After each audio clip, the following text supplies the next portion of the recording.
दी loud Bihar आप इस channel से जोड़कर रोजाना ताज़ा अपडेट पा सकते हैं, जैसे दिन भर की ताज़ा खबर, सरकार की नई योजनाएं, नए नियम, स्कूल कॉलेज स्कॉलरशिप, रोजगार। बिहार के बिजली इतिहास में सबसे बड़ी निजी निवेश योजना पिरपैंती में 21,400 रुपए करोड़ की 2,400 मेगावाट थर्मल पावर प्लांट परियोजना। बिहार के भागलपुर जिले के पिरपैंती में एक नई थर्मल पावर परियोजना के निर्माण की तैयारी जोरों पर है।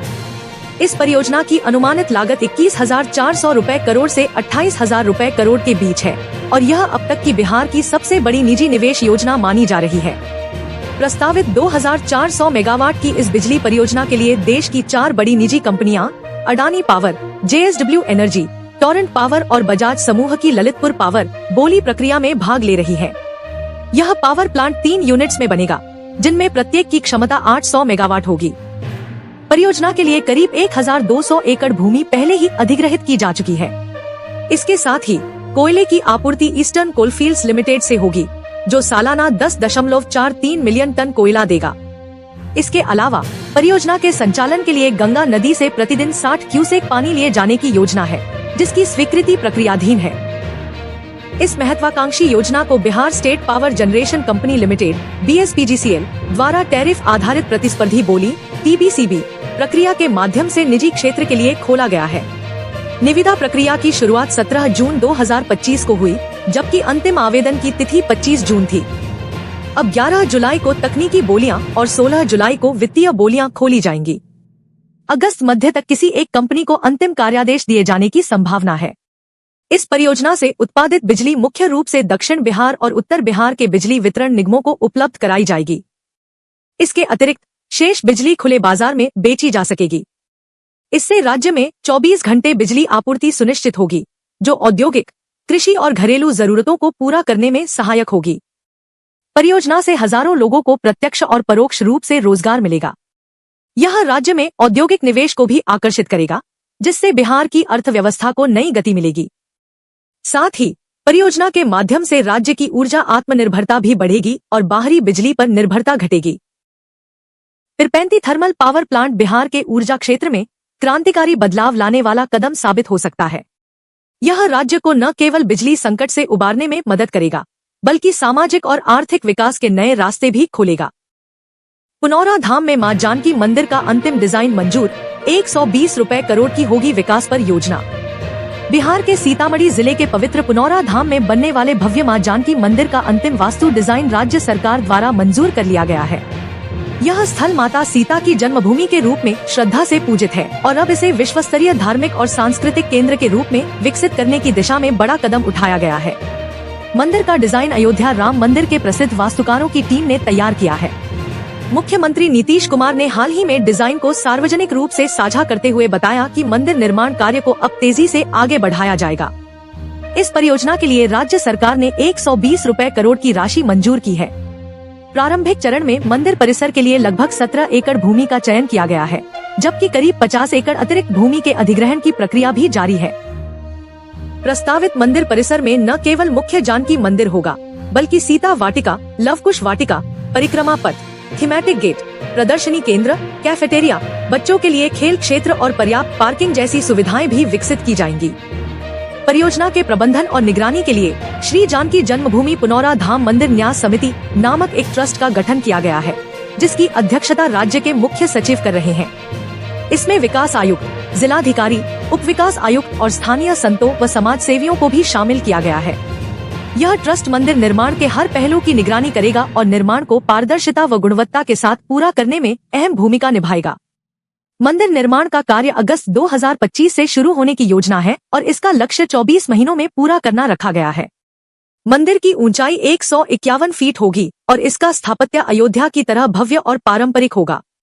अयोध्या से सीतामढ़ी को जोड़ने वाले राम जानकी मार्ग और संभावित वंदे भारत ट्रेन कनेक्टिविटी से यह स्थान देश विदेश के श्रद्धालुओं के लिए और अधिक सुलभ बन सकेगा। इस परियोजना से सीतामढ़ी न केवल धार्मिक दृष्टि से एक प्रमुख स्थल बनेगा, बल्कि यह स्थानीय अर्थव्यवस्था, पर्यटन, रोजगार और सांस्कृतिक पहचान को भी नई दिशा देगा। मां जानकी मंदिर का यह विकास कार्य मिथिला की गौरवशाली परंपरा को वैश्विक पहचान दिलाने वाला एक ऐतिहासिक कदम है। मतदाता सूची पुनरीक्षण पर विपक्ष का हंगामा, तेजस्वी बोले वंचितों के वोट छीनने की साजिश, कांग्रेस ने कहा मताधिकार की डकैती। बिहार की राजनीति में उस समय नया विवाद खड़ा हो गया जब चुनाव आयोग ने राज्य में 25 दिनों के भीतर 8 करोड़ से अधिक मतदाताओं की सूची का स्पेशल इंटेंसिव रिवीजन करने की घोषणा की। इस कदम के खिलाफ विपक्षी गठबंधन इंडिया ब्लॉक, जिसमें राष्ट्रीय जनता दल, आरजेडी, कांग्रेस, भाकपा माले, CPIML, वामदल और अन्य शामिल हैं, ने जोरदार आपत्ति दर्ज कराई है। चुनाव आयोग ने बिहार में 30 जून से 25 जुलाई तक विशेष सघन पुनरीक्षण की योजना बनाई है, जिसके अंतर्गत मतदाता सूची को संशोधित किया जाएगा। इसके तहत नए मतदाताओं का पंजीकरण, मृत या डुप्लीकेट मतदाताओं को हटाना और प्रवासियों या अनुपस्थित मतदाताओं की पहचान की जानी है।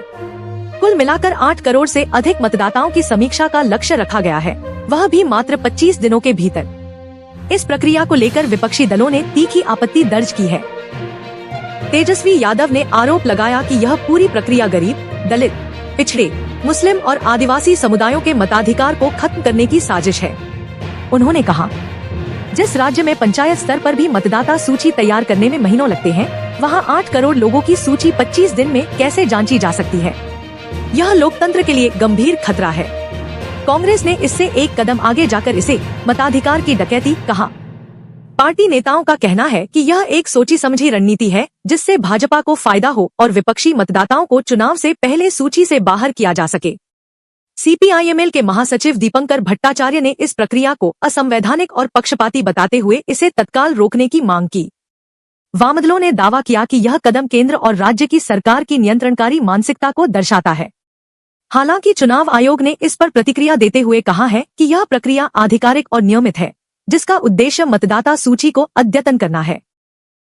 आयोग का कहना है कि इस अभियान के दौरान कोई भी मतदाता बिना पर्याप्त जांच के सूची से नहीं हटाया जाएगा और हर मतदाता को आपत्ति दर्ज करने का मौका मिलेगा। विशेष सघन पुनरीक्षण का यह समय राजनीतिक दृष्टिकोण से अत्यंत संवेदनशील माना जा रहा है, क्योंकि बिहार में इस वर्ष के अंत तक विधानसभा चुनाव संभावित है। विपक्ष का कहना है कि यह प्रक्रिया असमान रूप से चलाई जा रही है और शासन प्रशासन के सहयोग से कुछ वर्ग विशेष को फायदा पहुंचाने की कोशिश हो रही है। सामान्य नागरिकों और सामाजिक संगठनों ने भी इस त्वरित प्रक्रिया को लेकर चिंता जताई है। उनका कहना है कि ग्रामीण क्षेत्रों में जानकारी की कमी, तकनीकी बाधाएं और निगरानी की अपर्याप्तता के चलते बड़ी संख्या में सही मतदाताओं को भी सूची से हटाया जा सकता है। पूर्व केंद्रीय मंत्री रेणु कुशवाहा ने थामा आरजेडी का दामन, चुनाव से पहले लालू परिवार को बड़ी सामाजिक मजबूती। बिहार की राजनीति में एक बड़ा फेरबदल देखने को मिला जब पूर्व केंद्रीय मंत्री और जदयू की वरिष्ठ नेता रह चुकी रेणु कुशवाहा ने राष्ट्रीय जनता दल आरजेडी का दामन थाम लिया। पटना में आयोजित एक विशेष समारोह में उन्होंने आरजेडी की सदस्यता ग्रहण की, जहां नेता प्रतिपक्ष तेजस्वी यादव और राज्य नेतृत्व ने उनका गर्मजोशी से स्वागत किया। रेणु कुशवाहा का आरजेडी में शामिल होना आगामी विधानसभा चुनावों से पहले पार्टी के लिए राजनीतिक और सामाजिक दृष्टिकोण से बड़ा लाभकारी माना जा रहा है। वह कोशी क्षेत्र की प्रभावशाली नेता मानी जाती हैं और कुशवाहा जाति में अच्छी पकड़ रखती हैं, जो बिहार में सामाजिक समीकरणों में अहम भूमिका निभाती है। इस अवसर पर तेजस्वी यादव ने कहा, रेणु जी का हमारे परिवार में स्वागत है। उनका राजनीतिक अनुभव और सामाजिक संघर्ष की पृष्ठभूमि आरजेडी की विचारधारा को और मजबूती देगी। यह हमारे सामाजिक न्याय और विकास के एजेंडे को मजबूत करेगा। आरजेडी इस बार सामाजिक न्याय की नीति को और धारदार बनाने की कोशिश में जुटी है और रेणु कुशवाहा जैसे नेताओं की एंट्री से ओबीसी, पिछड़ा वर्ग और खासकर कुशवाहा समुदाय के बीच पार्टी की स्वीकार्यता को बढ़ावा मिलेगा। यह कदम राजनीतिक जानकारों के अनुसार एनडीए के वोट बैंक में सेंध लगाने की रणनीति के तहत उठाया गया है। रेणु कुशवाहा एक जानी मानी महिला नेता है। वह 2004 में एनडीए सरकार में केंद्रीय मंत्री रही थी और उन्होंने जदयू के टिकट पर कई चुनाव लड़े। हाल के वर्षों में वह राजनीतिक रूप से सक्रिय थी, लेकिन पार्टी बदलने की अटकलें लंबे समय से चल रही थी। आरजेडी का यह दांव चुनाव पूर्व समीकरणों को प्रभावित कर सकता है। कुशवाहा समुदाय की मजबूत भागीदारी और महिला नेता के रूप में रेणु कुशवाहा की उपस्थिति से पार्टी को ग्रामीण और अर्धशहरी क्षेत्रों में नया समर्थन मिल सकता है। रेणु कुशवाहा का आरजेडी में आना महज एक दलबदल नहीं, बल्कि सामाजिक समीकरणों को फिर से गढ़ने की बड़ी रणनीति का हिस्सा है। आरजेडी नेतृत्व को उम्मीद है कि इससे पार्टी को न केवल कोशी मिथिलांचल क्षेत्रों में मजबूती मिलेगी, बल्कि महिला नेतृत्व और सामाजिक न्याय के एजेंडे को भी नया बल प्राप्त होगा। नीतीश कुमार का बड़ा चुनावी कदम, 21,391 नए सिपाहियों को नियुक्ति पत्र, कानून व्यवस्था को मिलेगा नया बल। बिहार के मुख्यमंत्री नीतीश कुमार आज राजधानी पटना में एक ऐतिहासिक कार्यक्रम के तहत 21,391 नए सिपाहियों को नियुक्ति पत्र सौंपने जा रहे हैं। यह कदम न केवल राज्य की कानून व्यवस्था को सुदृढ़ करने की दिशा में बड़ा प्रयास माना जा रहा है, बल्कि इसे आगामी विधानसभा चुनावों से पहले सरकार की प्रशासनिक छवि मजबूत करने की रणनीति के तौर पर भी देखा जा रहा है। इन सिपाहियों की भर्ती केंद्रीय चयन पर्षद सिपाही भर्ती के माध्यम से की गई है, जिसमें लाखों युवाओं ने आवेदन दिया था। लिखित परीक्षा, शारीरिक दक्षता और दस्तावेज सत्यापन की प्रक्रिया पूरी होने के बाद चयनित अभ्यर्थियों को आज विधिवत नियुक्ति पत्र प्रदान किए जाएंगे। इस बड़े भर्ती अभियान का उद्देश्य बिहार पुलिस बल को युवाओं से लैस करना, अपराध पर नियंत्रण बढ़ाना और शहरी व ग्रामीण क्षेत्रों में पुलिस उपस्थिति को मजबूत करना है।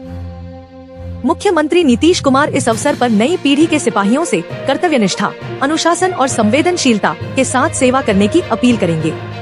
उन्होंने पहले ही कहा है कि कानून का राज कायम रखना हमारी सर्वोच्च प्राथमिकता है और पुलिस बल की संख्या व गुणवत्ता में वृद्धि करना उसी दिशा में हमारा संकल्प है। इस नियुक्ति को लेकर राजनीतिक विश्लेषकों का मानना है कि यह कदम नीतीश कुमार की सुशासन और विकास की छवि को पुनर्स्थापित करने का एक ठोस प्रयास है।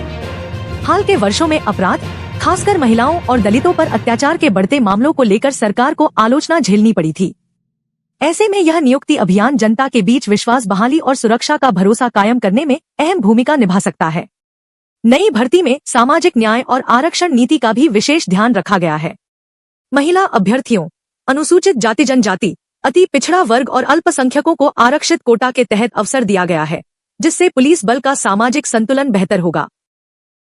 बिहार में 21,391 नए सिपाहियों की नियुक्ति केवल एक प्रशासनिक कार्य नहीं, बल्कि यह एक राजनीतिक और सामाजिक संकेत भी है कि राज्य सरकार आने वाले चुनावों में कानून व्यवस्था को एक प्रमुख मुद्दा बनाने जा रही है।